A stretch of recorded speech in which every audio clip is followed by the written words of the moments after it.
got to be self-motivated. You cannot be looking for outside validation, right? A lot of times people need the outside stimulus in order to get up and to get going. You've got to be able to find that within, because if not, you dead in the water, right? Because people are going to come and go in your life. People are going to support you at some times and not at others. And so you've got to be consistent with being able to be self-motivated. It's fine to say we are not all like this.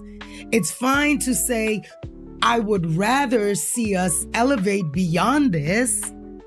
But to deny it is what started to annoy me. And I'm going to tell you something. It made me feel some kind of way about you.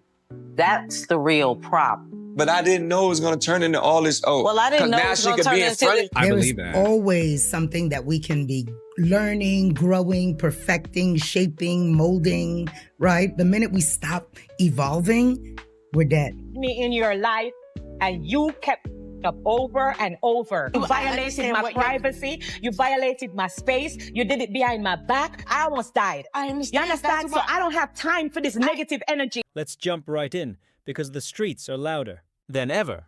This time, it's all eyes on Kirk and Rasheeda.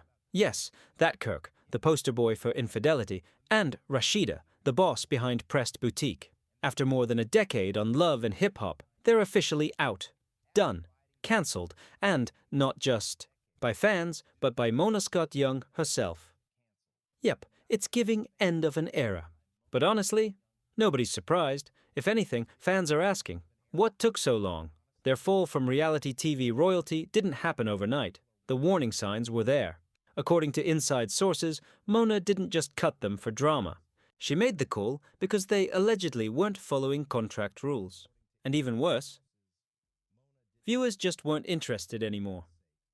That sparkle, the drama that made them TV gold, gone. Now, instead of owning up, Kirk and Rasheeda are pointing fingers, acting like they didn't have 10 years of mess to clean up. Like they didn't milk every scandal for camera time. Let's be serious.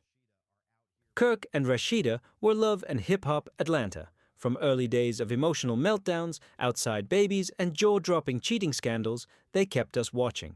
Whether fans loved them or dragged them, they were captivating. Rasheeda had her boutique, and Kirk? He was doing everything but being faithful. Still, they stayed on our screens. But behind the scenes, things turned ugly. Word is, Mona was over. Officially done. Things reportedly started going south a few seasons ago. That's when Rasheeda, once the quiet ride or die, began acting like a diva, demanding final say on scenes, refusing to film if it didn't fit her boss image, and pushing to rewrite storylines that didn't flatter her. Now, sis, what brand are we talking about? The loyal wife to a serial cheater? Because that's what we've been seeing for years. Fans have watched it all. Kirk passing out heartbreak like flyers, Rasheeda staying quiet, selling clothes and dropping motivational quotes. And now that the cameras have stopped rolling, suddenly it's everyone else's fault. It's giving delusional. It's giving too late for a rebrand. Fans have checked out, ratings dropped, and Mona said, that's it. She's not playing favorites with cast members who want control without bringing the drama that made the show iconic. And those text messages? The whole fallout started over arguments about stuff that didn't even matter. And you know me, I'm all about energy. Hers? Straight up negative. And that was just the beginning. Sources say Rasheeda stormed out of a production meeting, loud and bold, telling the team she didn't need the show anymore. Like, sis, weren't you just using that show to promote your boutique and lip gloss line? While Rasheeda burned bridges in the boardroom, Kirk wasn't doing much better. Insiders say he was always late, missing call times, and treating crew like they were his assistants. He was reportedly acting like the staff worked for him. Total disrespect. And then there were rumors of unpaid bills and secret brand deals he didn't run by production. How do you mess up the very platform that built your name? Make it make sense.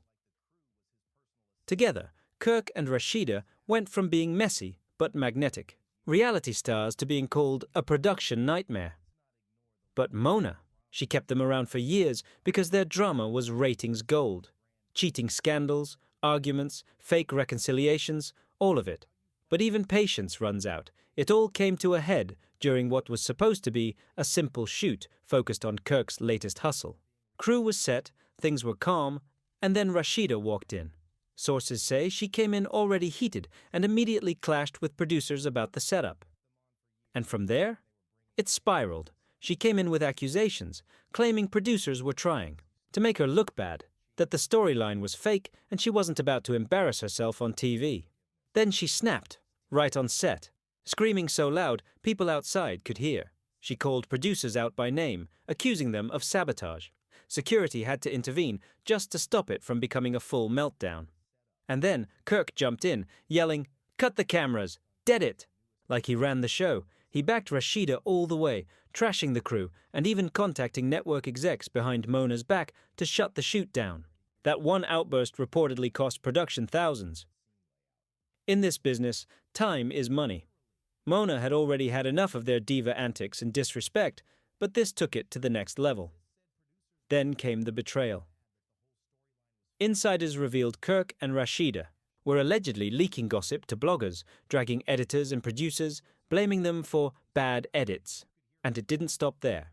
Word is, they were secretly talking to another network, trying to pitch their own spin-off, basically a knockoff version of Love and Hip Hop. Same marriage drama, same entrepreneur hustle, same real-life vibe.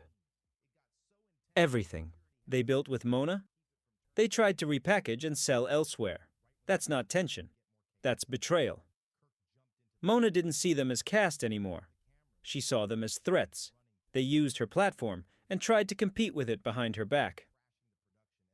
They didn't just bite the hand that fed them. They tried to open a whole new restaurant using the same recipe. After dropping them like bad Wi-Fi, Mona didn't stay quiet. She pulled her inner circle close and started dropping hints that certain cast members had been playing both sides for years. People on set started looking at each other sideways. Trust? Gone. Loyalty? Out the window. Mona told her team, scripts are being revised, contracts reviewed, and shady behavior flagged, and that ruined scene Kirk and Rasheeda left behind. Not a second of usable footage. Hours of setup wasted. That was the final straw. Within 24 hours, Mona called an emergency closed-door meeting. Legal was there, producers were there, and Mona came prepared, with receipts, screenshots, missed calls, proof of violations. She laid it all out. Memos flew to VH1 execs describing Kirk and Rasheeda as uncooperative, disruptive, and a liability. And there it was, that word, insubordination. This wasn't just one bad shoot. It was a whole pattern of disrespect, broken deals, and lost revenue. Mona gave the green light. Terminate their contracts, effective immediately, no warning, no goodbye, no emotional reunion scene, just gone. And they didn't even get a farewell post. No thank you, no wrap-up, no acknowledgement, just silence. And that silence?